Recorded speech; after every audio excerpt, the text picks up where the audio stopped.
Cute है पाकिस्तान में एक बार फिर हम आपके साथ मौजूद हैं और बहुत सारे प्रोफेशन दुनिया में आते हैं। हम कहते हैं कि किसी न किसी प्रोफेशन पे ज़रूर बात करते हैं। एक प्रोफेशन ऐसा जो हर कोई अपना सकता है, लेकिन इसके लिए भी कुछ एजुकेशन भी होती है, कुछ आपका प्रैक्टिकल काम भी होता है, कुछ ऐसा होता है कि आपको समझना पड़ता है, और वो है बहुत ही ज़बरदस्त प्रोफेशन जिससे अर्निंग्स भी बहुत अच्छी हो रही हैं। इन्फ्लुएंसर, ब्लॉगर, आपका सोशल मीडिया में पीआर पर्सन, ये बहुत ही ज़बरदस्त प्रोफेशन है। वीलॉगर्स हैं। तो सोशल मीडिया से रिलेटेड जितने भी लोग हैं, ये प्रोफेशन को अपनाने के लिए वैसे तो सीखना भी ज़रूरी है, लेकिन कभी कभार ऐसे ही आ जाते हैं। और कभी कभार तो ये होता है कि आप गूगल से भी बहुत कुछ सीख सकते हैं, but this is a very serious profession. इसकी रिस्पॉन्सिबिलिटीज़ क्या हैं और इसके एथिक्स क्या होते हैं, ये सब हम जानेंगे। हमारे साथ बहुत ही फेमस वीलॉग ब्लॉगर भी हैं, पीआर पर्सन भी हैं, लाइफस्टाइल इन्फ्लुएंसर भी हैं, इरफानुल हक। अस्सलाम वालेकुम, हाउ आर यू, क्या हाल है? Thank you so much. आपका नाम इरफानिस्तान से जो है ना, मतलब सब जानते हैं। मतलब मैं किसी को ये नहीं बोलती हूँ कि जी इरफानुल हक, मैं कहती हूँ वो इरफानिस्तान। बिल्कुल बिल्कुल, इतना ज़्यादा फेमस, इतना नाम पॉपुलर हो गया कि कहते हैं इरफानिस्तान आप हैं, इरफानिस्तान इरफानिस्तान। हाँ, मैंने अपने हस्बैंड को भी बताया, मैंने कहा वो इरफानिस्तान आ रहे हैं।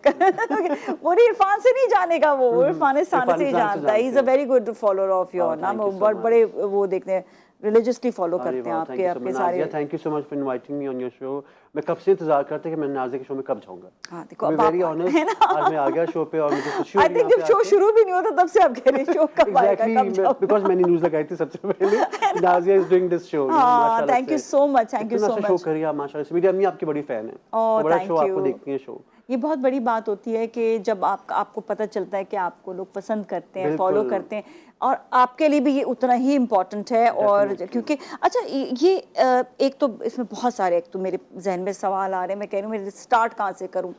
सबसे पहले तो ये कि ये प्रोफेशन कैसा है, इसके बारे में आप बताएं।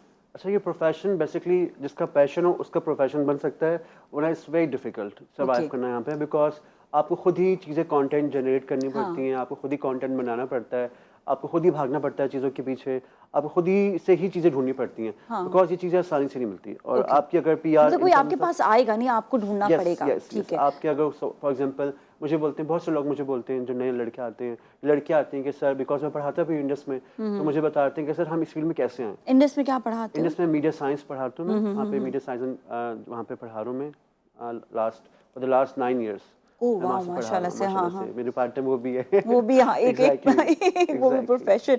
सो you are teacher as well. अच्छा, एक चीज़ और कि जब आप इन्फ्लुएंसर बन रहे होते हैं, या आपका ये माइंड होता है कि मैंने इन्फ्लुएंसर बनना है, अब मुझे जो है सोशल मीडिया पे आना है, तो इसमें क्या सोच होनी चाहिए? कि बेसिकली आप ये सोचो कि मुझे अर्न तो करना ही करना है। क्या फेमस होना भी इसमें ज़रूरी है बहुत ज़्यादा? That's a very good question. मुझे लगता है कि काफ़ी लोग मुझसे पूछते हैं कि इन्फ्लुएंसर, ब्लॉगर और सोशलाइट, या ये टर्म्स क्या हैं, बिकॉज जब हम मैंने स्टार्ट किया था उस वक्त जर्नलिस्ट थे। हाँ, There was no you concept start of with journalism. yes, yeah, हाँ, because I I used still to work remember. for हाँ, Dawn। you were so young, एक young सा लड़का हर जगह पे मौजूद होता था, और वो इंटरव्यूज लेना सबका, और वो वाकई वो जो चीज़ थी बड़ी इंपॉर्टेंट थी। You started with journalism actually. Yes, exactly। फिर टर्म्स आई ब्लॉगिंग का, जो शुरू हो गए लोग लिखना जो होता है। लिखना, ब्लॉगिंग बेसिकली इज अ आपका ओपिनियन बेस्ड आपका कंटेंट होता है।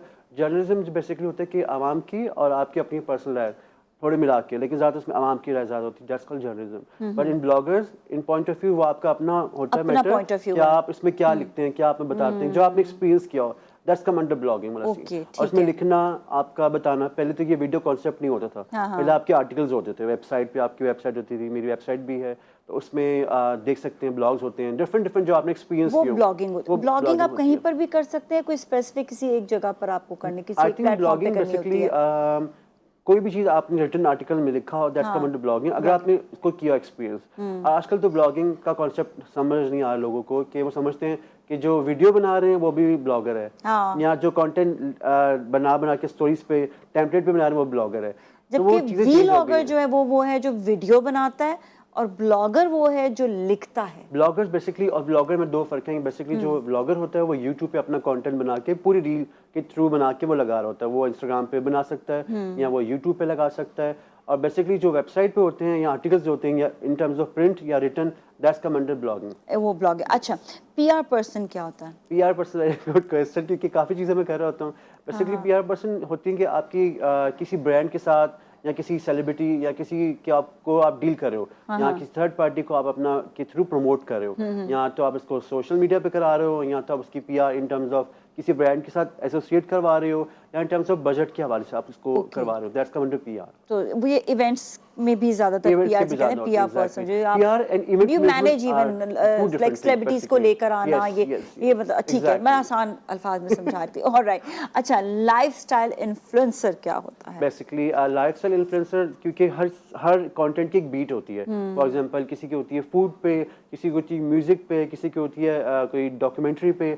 तो मेरी बेसिकली सारी चीज़ों पर है माशाल्लाह से, क्योंकि मैं फूड भी कवर कर रहा होता हूँ, मैं म्यूजिक भी कवर कर रहा होता हूँ, मैं इमेज भी कवर कर रहा होता हूँ, प्रीमियर भी हो रहे होते हैं, मैं उसको भी कवर कर रहा होता हूँ। तो डिफरेंट मीडियम्स में कवर करूँ, that's come under lifestyle influencer. Okay, अच्छा। बेसिकली इन्फ्लुएंसर भी लोग को ये पता है कि इन्फ्लुएंसर होते क्या हैं। ये अभी नए नए इजाद हुई है चीज़ें बेसिकली, क्योंकि ये ज़रूरी नहीं है कि आप कोई कपड़े पहन के वीडियो बना लें और वो समझे ये इन्फ्लुएंसर है, या एक्टिंग कर ले, तो एक्टिंग कर रहे हो वो भी वो आजकल गानों में आता है ना कि एग्जैक्टली। बेसिकली इन्फ्लुएंसर वो होता है जिसने कोई अपनी लाइफ में या अपने कोई रील के थ्रू अच्छा काम किया या प्रोडक्टिव काम किया, जिससे लोग इन्फ्लुएंस हो या उससे मुतासिर हो कि अपनी रील को समझे कि यार उसको फॉलो करते हैं। ऐसे बहुत मुतासिरीन सारे जो है वो मुतासिर होना चाहिए उनको। कि ऐसे बहुत सारे लोग हैं हमारे जो काम कर रहे हैं, जैसे कि इरफान जुनेजो अच्छा काम करते हैं, यूखानो हैं, और इसके अलावा मोरो हैं, इसके अलावा मुनीबा मज़ारी हैं जो इस्लामाबाद में होती है। सबसे बेस्ट तो मुझे लगता है कि वो इन्फ्लुएंसर जो वाकई इन्फ्लुएंस करती हैं सोसाइटी में, जिन्होंने वाकई प्रोडक्टिव काम किया मुल्क के लिए, अपने लिए,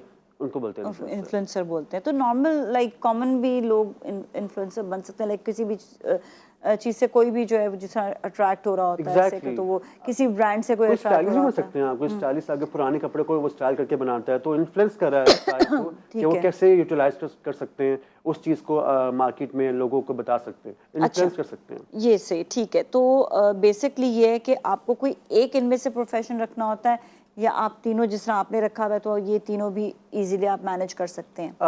बहुत मुश्किल है ये करना, बिकॉज वीकेंड में मेरी क्लासेस होती हैं सैटरडे संडे, और जो ये ब्लॉगिंग का सीन है, ये तो आप चलते फिरते आपको भी अच्छा कंटेंट बना लिया, रील बना ली, स्टोरी बना लिया, कोई कंटेंट बना लिया, वो करते रहते हैं। ब्लॉगिंग का काम थोड़ा मुश्किल है बिकॉज उसमें आपको लिखना पड़ता है, टाइम देना पड़ता है कंटेंट को, वीडियो को, या आपके आर्टिकल को, पीस को।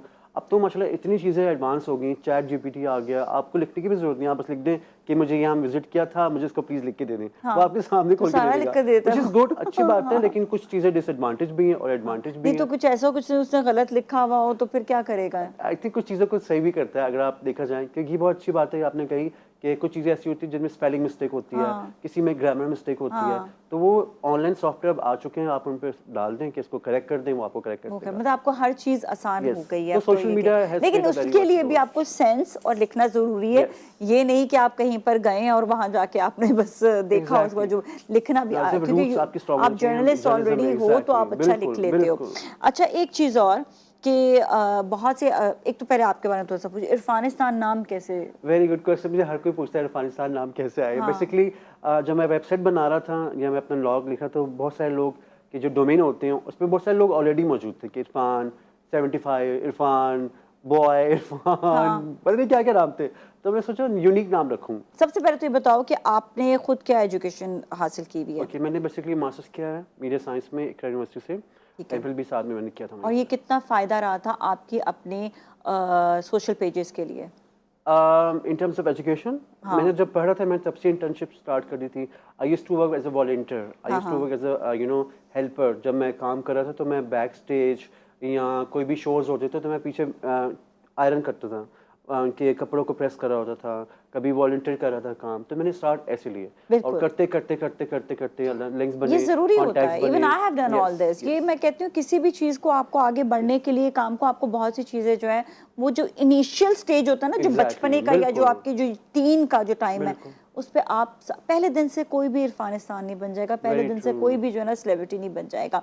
अच्छा, अब हम थोड़ा सा ना इनकी जो इन्फ्लुएंसर्स वगैरह हैं और इनकी रिस्पॉन्सिबिलिटीज़ और इनके एथिक्स की तरफ आते हैं। क्या रिस्पॉन्सिबिलिटीज़ क्या क्या इनकी? बहुत बड़ी रिस्पॉन्सिबिलिटी है। उसकी वजह है कि जब भी कोई आप पोस्ट करें, मेक श्योर आपने उसके ऊपर रिसर्च की हो। कोई आपने ऐसी किसी की उठाई पोस्ट ना लगाएं, क्योंकि आजकल तो बड़ा हो गया है कि आपने किसी की पोस्ट उठा के लगाई तो आपको स्ट्राइक आ जाएगी, या आपने किसी की वीडियो उठा के लगा दी तो आपको फ़ौरन स्ट्राइक आ जाएगी, क्योंकि आपका कंटेंट नहीं है। आपने बेसिकली किसी और का कंटेंट अपने पेज पे यूज़ किया है for the sake of followers, for the sake of likes. क्योंकि जब मुझसे कोई उठाता है तो I used to tell them कि आप प्लीज़ ये पेज हटा दें, या तो परमिशन ले लें या तो आप क्रेडिट दे दें कि आपका ये वीडियो ये वहाँ से उठाइए। एक बड़ी रिस्पॉन्सिबिलिटी ये।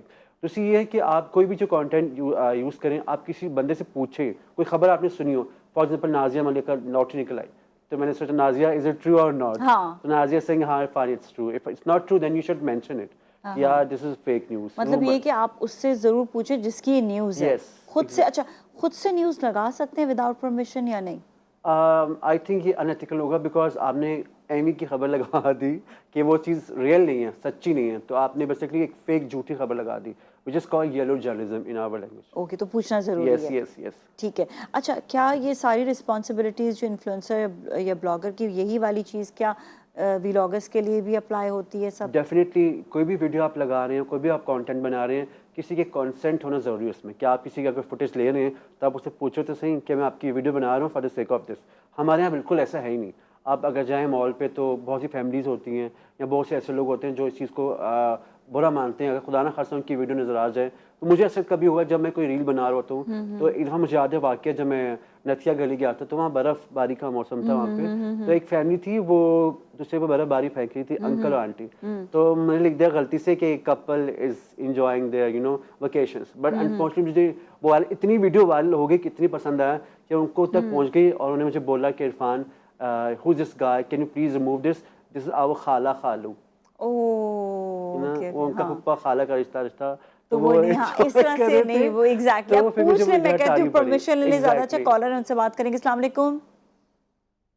सलाम, मैं सर्च कर रहा था कराची से। आपके मेहमान देखने वालों को सलाम। बहुत ही अहम प्रोग्राम आपने किया है आजकल। एक बड़ी मैं आपके मेहमान से भी सवाल है मेरा कि आजकल ये वैसे तो बड़ी आसानी आ गई है कि एजुकेशन के हवाले से और हेल्थ के हवाले से, या कोई भी आपको करंट प्रॉब्लम है उसका आप सॉल्यूशन देखना चाहते हैं, तो लोगों ने व्लॉग और सोशल मीडिया पे और इंटरनेट पे मुख्तलिफ चीज़ें इंफॉर्मेशन की बनाई हुई हैं, और वो अपने अपने तौर पे साइड में अपने प्रोफेशन को प्रमोट भी कर रहे हैं और बहुत अहम मालूमात भी लोगों को दे रहे हैं, तालिब इल्मों को, ख़वातीन को, हज़रात को। तो मेरा सवाल ये है कि इस हवाले से क्या लीगली कहीं परमिशन नेशनल या इंटरनेशनली किसी उस पर इंटरनेट के जरिए चाहिए होती है, कोई डॉक्यूमेंटेशन होती है, और जो लोग ये बना रहे हैं उनको किन बातों का खास तौर पे ख्याल रखना चाहिए, एहतियात करनी चाहिए, क्योंकि बहुत से ख़वातीन हज़रात इससे लाइम है, वो अपनी मर्जी से हर तरह का कंटेंट शेयर कर देते हैं, बाद में प्रॉब्लम्स आते हैं। प्लीज़, थैंक यू, ज़रूर बताएं। ठीक है, थैंक यू सो मच। सही सवाल बोल रहे हैं, कितना जेन्युइन सवाल। हम इसी के बात कर रहे थे कि जब भी कोई आप वीडियो बनाए या कुछ फुटेज ले, तो आप किसी की परमिशन ले, पूछ लें, बिकॉज हमारे मुल्क में नहीं है ये चीज़ें। अच्छा, नहीं, खबरें भी ऐसे आ जाती हैं और ऐसी खबरें, अच्छा, हर खबर में अलग अलग रेटिंग, तस्वीरें भी जोड़ देती हैं साथ में, अजीब एक जो है ना क्योस सा मचा है। कैमरा का इसमें बड़ा रोल होता है कि हम वो भी चीज़ को रेगुलेट करें, देखें कि कौन सी चीज़ सही है, कौन सी गलत है। सोशल मीडिया को जो सोशल मीडिया रेगुलेशन जो होती है उसकी, हाँ। अगर आपने खुदा ना खासा कोई ऐसी देख ली आपकी वीडियो या पिक्चर जो बिल्कुल आपकी नहीं है, तो आप उसको रिपोर्ट करें। बिल्कुल। अच्छा, ये हमारी भी रिस्पॉन्सिबिलिटी होती है कि अगर आपके साथ कोई प्रॉब्लम हो रहा है तो आपने फ़ौरन से उसकी रिपोर्टिंग करनी है। मेरे और मेरे हस्बैंड की कोविड में ना एक गलत न्यूज़ जो है ना सोशल मीडिया पे आई। मैं खैर साइबर क्राइम, फिर मैंने जो हर जगह पर जाके मैंने लॉयर को इन्वॉल्व किया, पता चला वो वेबसाइट जो थी ना वो इंडिया से थी। तो मैं उसको फिर हमने जो है फिर वहाँ पर भी लेटर भेजा उनको, तो फिर उन्होंने वहाँ पर जो है ना उसको रोका इस चीज़ को कि ये जो है ख़ामख़ा की ये चीज़ क्यों। अब लोग क्या है कि वो तो जारी, और उस साइट पे सारी ऐसी जो बोगस जो न्यूज़ थी ना सारी थी। खैर वो तो उससे तो जान छूटी, लेकिन ये कि आपकी रिस्पॉन्सिबिलिटी है कि उसको फैलने से पहले आप उसको रिपोर्ट करें। एग्जैक्टली। इंस्टाग्राम आपको ऑप्शन देता है, हाँ। आपकी बहुत सारी चीज़ें आपको खुद ही दे रहे होते हैं कि आगे अगर रिपोर्ट नहीं, आप खुद भी रिपोर्ट कर सकते हैं उसको। वेबसाइट पे जाके या इंस्टाग्राम पे जाके आप रिपोर्ट क्लिक करें, आप 3-10 लोगों से और बोलें कि इसको प्लीज लोगों को वो पता तस्वीर ही वायरल हो गई थी इंडिया में। चले वैसे इतनी ज्यादा शेयर हुई थी, कोई रोल ही मिला आपको, लगा चलो यहाँ पे सही है। अच्छा अच्छा, ये बताएं मुझे कि जो एथिक्स हैं बेसिकली सोशल मीडिया के, वो क्या होने चाहिए? ये ज़रा सा लोगों को समझाएं, बताएं कि आप कहीं पर जा रहे हैं तो कैसा आपको बिहेव करना चाहिए। अच्छा, पहली तो ये बात है, अगेन परमिशन लें आप। दूसरी बात है, जो भी आप लिख रहे हैं उसके चीज़ों का तलफ़्फ़ुज़ in terms of language, in terms of आपकी इंग्लिश, इन टर्म्स ऑफ आपने जो भी लिखा है, हैशटैग प्रॉपर होने चाहिए। ये नहीं कि आपने किसी और दिन का लगा दिया, फॉर एग्जांपल क्रिसमस का लगा दिया, बर्थडे का लगा दिया, जबकि इवेंट कुछ और था। तो आप इस बात का ख्याल रखें कि जो आपके जो हैशटैग आप हैं, आपके लिख रहे हैं कैप्शन या हैं, हाँ वो प्रॉपर हो। अच्छा सही। अच्छा एक और लास्ट क्वेश्चन जी। कि इरफान बनने के लिए, इरफानिस्तान बनने के लिए क्या क्या करना चाहिए? कैसे आप जो है इरफानिस्तान बन सकते हैं? बहुत अच्छा सवाल है कि बहुत मुश्किल सवाल है। उसकी वजह बहुत ये मुश्किल है, है तब कि पढ़ा लिखा बच्चा है तो बहुत मेहनत है। अब मुझे देखिए हाँ नाज़िक कितने सालों से बहुत साल कि हम बहुत लोग साल बहुत मेहनत करते हैं। हम लोग वो चीज़ें कंटेंट को दिखा रहे होते हैं जो दुनिया देखना चाहती है या उसके बारे में सुनना चाहती है। कल मेरी जवेरिया बासी से मुलाकात हुई थी, तो मैंने उनके बारे में पूछा क्योंकि लोग ट्रोल करते हैं हाँ जिनकी हाँ नई शादियाँ होती हैं या उनके साथ सीन होता है। हाँ तो वो उनसे मैंने क्लियर किया, तो वीडियो इतनी वायरल हो गई जवेरिया बासी की, तो लोग उसके बारे में सुनना चाह रहे थे। And they were eager to know क्या जवेरिया बासी कर क्या रही हैं। तो उसके वाले से भी, और उसकी बात है कि आपका जो भी कंटेंट है या जो भी आपका चीज़ें हैं वो आप खुद बनाएं। ये बेसिकली पैशन का काम है। ये जब आपका पैशन अच्छा होगा, ये स्ट्रांग होगा, तब आप इसको प्रोफेशनली बना सकते हैं। बिकॉज ये एक दिन में नहीं बना, ये काफ़ी सालों में बना। बिकॉज मेरा अकाउंट भी हैक हो गया था। अच्छा ये हैक भी हो जाती हैं यस चीजें यस ना, यस। ये उसको और कैसे हैक होने के बचाया? बाद तो मुझे कहते हो, मेरा तो लाइक मेरे कैंपेन्स, मेरे सोशल मीडिया की जो जितनी भी चीज़ें थी वो काफ़ी रह फॉलोअर्स गई थी। आपके, इतनी मेहनत से आप फॉलोअर्स, अच्छा ये कैसे पकड़ लेते हैं जो जाली फॉलोअर्स होते हैं? नाज़ इट्स वेरी इजी कि हाँ अगर आप देखें, अगर आप पे 100 मिलियंस फॉलोअर्स हैं या हाँ 100K फॉलोअर्स हैं, हाँ तो आपके कमेंट्स कितने आ रहे हैं या आपके लाइक्स हाँ कितने आ रहे हैं या आपकी रीच कितनी है। हाँ तो हाँ ये उससे भी एक पता चल जाता है। और वेबसाइट्स हैं आजकल बहुत सारी जहाँ पे आप लिंक क्लिक करते हैं और अपना लिंक वहाँ पे पेस्ट करते हैं, वो पूरा आपको डेटा दे देता है। अच्छा यस, तो जितनी इसलिए एडवर्टाइजिंग फिर एजेंसीज होती ये हैं। जो है इसमें अपनी जाली नहीं, एक मैंने देखा था एक लड़की के ना व्यूज जो थे वो हमें 100 थे, 100 भी ओके, नहीं थे, और 50 फॉलोअर्स व्यूज 100 थे। के होंगे। और नहीं, और लाइक्स जो थे ना वो 1 लाख थे। अच्छा कुछ, यस, ये सोशल मीडिया एजेंसीज भी हैं, वो आजकल तो बड़े आसानी से हाँ आप फॉलोअर्स खरीद सकते हैं। तो ये आप कि फायदा क्या हुआ इसका फिर आपका? जेन्युइन तो कुछ भी नहीं हुआ अरे इसमें। पता चल जाता है, क्योंकि वो बैरोमीटर्स जो होते हैं आपके, जो आपके लाइक हाँ फॉलोअर्स के होते हैं, वो आपको खोल के बताते हैं कि जो भी एजेंसीज होती हैं, जैसे सोशल मीडिया एजेंसीज जो चलाती हैं पेजेस, तो ये भी तो झूठ हुआ ना, ये भी ये तो फेक हुआ। ये भी तो एग्जैक्टली अगेंस्ट यस, हुआ आपके अनएथिकली चीज़ें करी, अनएथिकल है ना। बिल्कुल। हाँ यहाँ पे तो लोग ऐसे बहुत सारे लोग हैं, सेलिब्रिटीज़ के भी माशाल्लाह से इतने अच्छे फॉलोअर्स हैं कि मैं कहता हूँ बहुत से ऐसे लोग हैं जिनकी रेस लगी हुई है हाँ कि वो हमने जितने फॉलोअर्स होंगे तो हमें उतनी कैंपेन्स मिलेंगी। पर वो अगर जेन्युइन नहीं है तो फिर क्या फायदा? सिर्फ वो 1 मिलियन देख के खुश हो जाएंगे क्या? एग्जैक्टली, आई थिंक वो उन लोग की खुशी के लिए है कि भाई वो आप देखें और बस एंजॉय करें और सबको बताएं अच्छा कि और मैं कई बेवकूफ कंपनीज ऐसी भी होती हैं जो देखती हैं और कहती हैं हाँ 1 मिलियन, इनके तो इनको 1 ले लो, मिलियन इनको है, कैंपिंग में ले लो। इनको ले लो लेकिन वो उसके कैंपिंग में। बाद हाँ जब रिजल्ट आता है, आरओ आता है जब, तो जीरो आ रहा होता है, तो फिर वो कहते हैं भाई हमें वो लोग चाहिए जिनका genuine content. Okay, thank you so much Irfan, you are so kind and you are so nice. इतनी आज आपने इन्फॉर्मेशन दी है लोगों को, खुद आप जो इन्फ्लुएंसर भी हैं लेकिन उसके बावजूद भी आपने मतलब कहते हैं ना कि अच्छी अच्छी बातें उन लोगों को बताएं जो नए इस फील्ड में आना चाहते हैं। Thank you so much for being here, बहुत बहुत थैंक यू शुक्रिया शो सो में मच तशरीफ नाज़िया, लाने आप का। मुझे शो पे बुलाया, मुझे बड़ा अच्छा लगा और टाइम का पता नहीं चला। हो गई एग्जैक्टली चलें जी, इसके साथ ही जाएंगे ब्रेक की जानिब। ब्रेक के बाद फिर मिलते हैं, स्टे विद अस।